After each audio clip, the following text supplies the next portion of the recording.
Hi hello నమస్తే guys.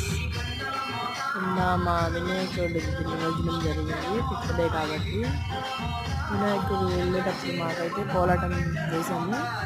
కోలాటం అయితే చూడండి, అదే మా బొమ్మ బాగుంది ఇక్కడ.